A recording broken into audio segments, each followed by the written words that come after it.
Ndị be anyị na Bọlachi, anyị sị ka ọ dịrị unu na mma, anyị sị ka nke onye chikwelu ya zelu. Dịka o si dị, ya bụ Igbo Media ka anyị si bịa na uhuruchi nketa iwetara unu ya bụ ozi gbasịta maka ihe na-eme na the Old Eastern Region. Dịka unu anụ ka o si ada, nwanne anyị nwoke wetara anyị ozi n'elu akwụkwọ. Activist wetara anyị bụ ozi, quote, "Serious tension in Asolok as the Russian President Putin and Chinese President call for immediate release of Nnamdi Kanu, the supreme leader of indigenous people of Biafra." Hear the news in details. All right, according to one night work cable kulola, be wetara ya bozi no bosi uruchi nketa biko ka gen ya before ojimakia we beni akwụkwọ gbasịta maka the global power speaking on Mazi Nnamdi Kanu's release. All right, over to you, sir. Strike out all the charges and release Mazi Nnamdi Kanu. A new world order has stood into this case of Mazi Nnamdi Kanu. By name, General Putin and Xi Jinping of China. Don't wade into this matter. I said it the other day that Nnamdi Kanu now have turned to be a global citizen. Some people, even if you see the comment here, if you see how they are lambasting me, some said too much talk, need to check. My brother, I don't give information that I don't have evidence about, or I don't go about propagating because I want to get views or likes. I know the world we are living into is so ignominious. It is very hard now for people to believe the truth because the government which they believe on have been lying to them every now and then. But let's just see this news, and you can as well say what you want to say. I don't force you to believe or for you to agree with me. But the fact still remains that Nnamdi Kanu is now a global citizen, whether you like it or not. Well, another headline here is called, it said, Geopolitics. Nigeria's inadequacies birthed indigenous people of Biafra because they have not been doing well.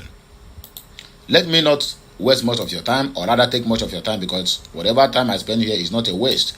It is a step towards the liberation of our people.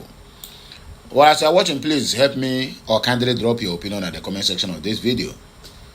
The world and many Nigerians are expecting and hoping that Nigerian government will establish a glaring evidence against Mazi Nnamdi Kanu, probably where he paid for ammunition and direct ESN to murder innocent people, or establish a glaring evidence where he was planning to overthrow any Nigerian president.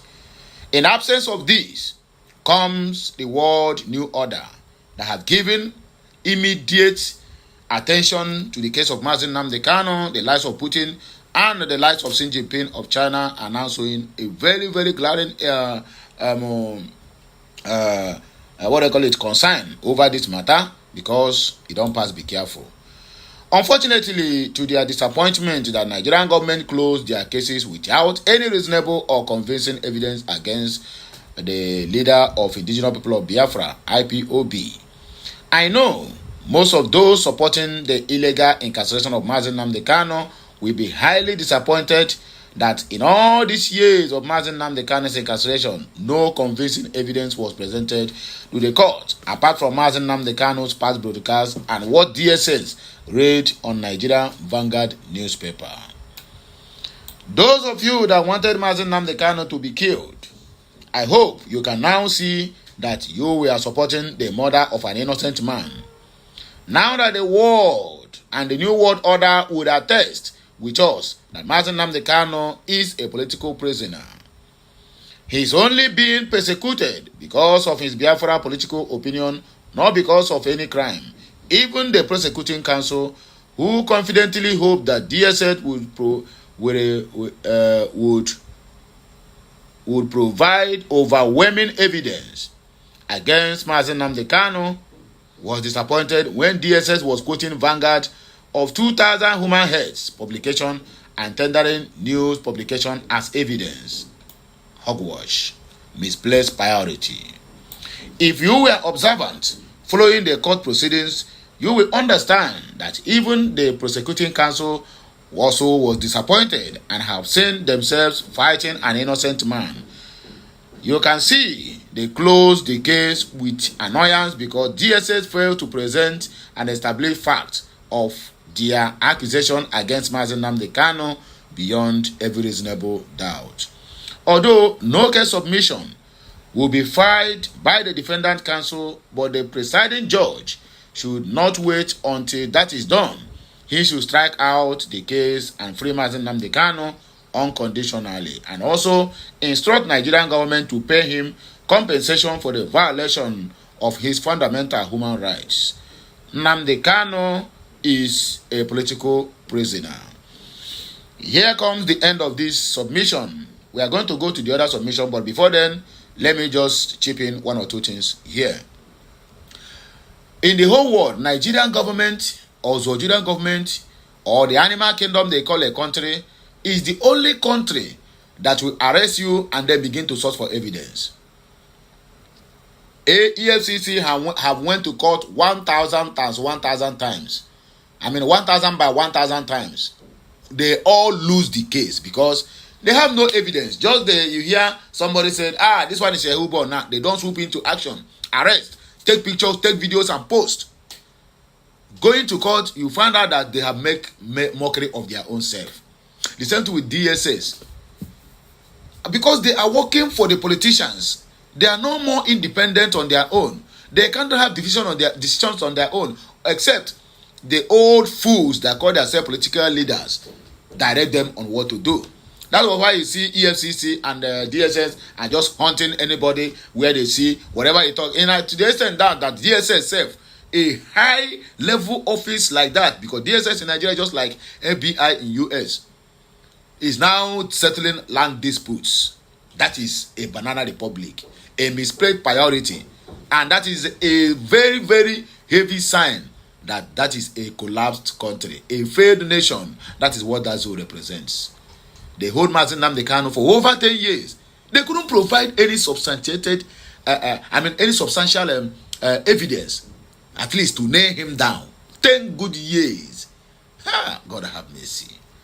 Is that how a country should be managed? A country that has been managed by fools. A country that has been leading by common primary school dropout. A country where PhD holders, professors are rigging election for persons who don't even attend school. They tell you he writes an exam from home. Geopolitics, Nigeria's inadequacies birthed the indigenous people of Biafra. And that is exactly the point we are trying to make here. Geopolitics is the term used in describing the impact politics and international relations exert on Earth's geography. In other words, it is a measure of how factors such as locations, climate, topography, natural resources, and borders influence the power, foreign policy, and interactions between countries and the continents.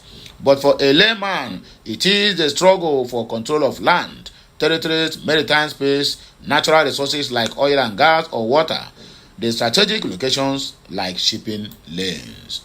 The first in organic geopolitics against Africa by a group of geographically located countries was the Commissioning of Slave Trade. It objectively condemned Africans to a cheap labor to work the plantations and the commodity to be transacted as industrialization loomed large and slavery became economically unsustainable. The Berlin Conference of 1884 to 1885 was hatched, and the primary aim was the balkanization of Africa into colonies for extractive minerals for export. After World War II, a wave of Pan-Africanism swept across Africa. To pacify it, the colonialists left but socially engineered a fractured independent African countries. The CIA and M16 surgically murdered nationalists. African leaders or ousted them through a bloody coup or imposed a self-hating Stockholm syndrome displaying leader groomed to be pro-West. In extreme instances, a combination of these and economically sabotaging war are used. In the case of Nigeria, is an emerging economic powerhouse. The socially engineered divisions was anchored on religious and tribal acrimony. The inadequate formation of one Nigeria between the predominantly Christian South and predominantly Muslim North, despite their cultural diversity, was a cheap geopolitical point made intentionally. Nigeria was never created to work for the indigenous people, but rather to be a source of cheap raw materials. It was a trade-off between invaders. One needed a land to dwell, while the other wanted unfettered access to minerals. It was a win-win for them. Mazi Nnamdi Kanu, the leader of the indigenous people of Biafra, made Biafrans aware of the term geopolitics. It was during his broadcast on Radio Biafra that he explained in the most simple form how the Gulf of Guinea, Beach of Biafra, is strategic as a world trade route, how the pharmaceutical and food industrial complex vested in genetically modified organisms like Bayer and Monsanto used the Fulani terrorist herdsmen to kill natural or organic farmers, how Biafra genocidal war, militancy, and terrorism are geopolitical cards played for controlling Biafra oil and gas. IPOB, through her Biafra education awareness, is informing Biafrans that it is not enough to draw a religious conclusion emotionally just because the Fulani terrorists shout Allahu Akbar. Granted, Islam is not wanted in our land. It has to be said that even though Christians are the most butchered and brutalized, indigenous Nupe and Hausa Muslims in Niger, Zamfara, and Sokoto states, for example, are not spared. This will tell you that Fulani terrorist herdsmen do not have a religion but use Islam as a cover. After all, the AES countries are indigenous Muslims, yet the Fulani terrorist herdsmen are socially engineered for geopolitical gains by external forces against those countries. Therefore, Biafrans must begin to look beyond religion, but instead observe motive tethered on geopolitics. The simple message of IPOB is that one Nigeria is a geopolitical talking point. One Nigeria is irredeemably fractured, socially retrogressive, and culturally repulsive. IPOB is uncompromisingly insisting that the only way out of the quagmire enveloping the indigenous peoples trapped in the burial ground called One Nigeria is a total dissolution through referendum. One Nigeria is unsalvageable, and an inadequacy that gave birth to IPOB. This message is from the Family Writers Press International, bringing to you this very, very important information. Moving forward, as I was saying, Tuji Bello reportedly kills 44 security personnel in Zamfara ambush. This Bello Tunji is Christopher Musa's younger brother. Notorious bandit kingpin Bello Tunji has reportedly carried out a deadly ambush near Shinkafe, local government area of Zamfara state, leaving no fewer than 44 security operatives dead, including 40 members of the Joint Task Force (JTF) and 4 Nigerian soldiers.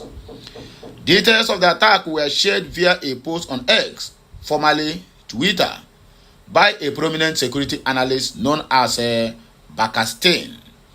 Bello Tunji reportedly killed 40 JTF members and 4 soldiers near Shinkafi local government, burning a military vehicle, Bakastain wrote on Tuesday. According to the post, the assailants also set fire to a military vehicle during the coordinated ambush, which caught security forces off guard. In a further chilling development, Tunji is said to have released a video showing the execution of a former bandit identified as Bashare Maneya, who was allegedly killed for collaborating with security agencies after abandoning his life of crime. The video, which circulated on social media platforms, shows Tuji accusing Maneya of becoming an informant and betraying fellow bandits. Nigerian news understand that the Nigerian military has declared Bello Tuji wanted for numerous attacks in the country. You declare Bello Tuji wanted. What about Adamu Alieru, the most wanted and most wanted criminal and terrorist? The other day, the security operatives are busy having a meeting with him and all his boys. They have declared Bello Tuji wanted for how many years now? Christopher Musa always tell us that Bello Tuji have gone hiding, he have gone into hole. He cannot come out again because he know that they are looking for him. But some people don't know that Bello Tuji is a junior brother to Christopher Musa. Go and verify this thing I'm telling you. Bello Tuji is a junior brother to Christopher Musa. Why can't they take the military off guard? Whereby 85 to 90% of the military now that where they attack are all terrorists recruited into the army, all in the name of repentant Boko Haram. So tell me, why can't they catch them off guard? Because they have an intel, they have people who are giving them information. They have people who are calling them when to attack, how to attack, where to operate, and what time to operate. And you tell me that Biafrans should just fold their arms and belong to this useless thing that they call a country. God forbid bad thing. Ngwano, dalo nine no ụmụnne m dịka si na-esoro anyị n'Igbo Media. Gịnị ka unu nwere ikwu na nkọwa nke unu gbasịta maka ihe unu nọ n'iru akwụkwọ n'ụbọchị uhuruchi nke taa? Gwa anyị ife iche n'ụdị nke gị, deela ya n'akara kọmentị ka mara ihe i chere, ma chetakwa tụsa ya bụ ozi ka o wereta ụmụnne anyị ndị ọzọ ntị. Ndewo na ụmụnne m, ka emesịa nụ.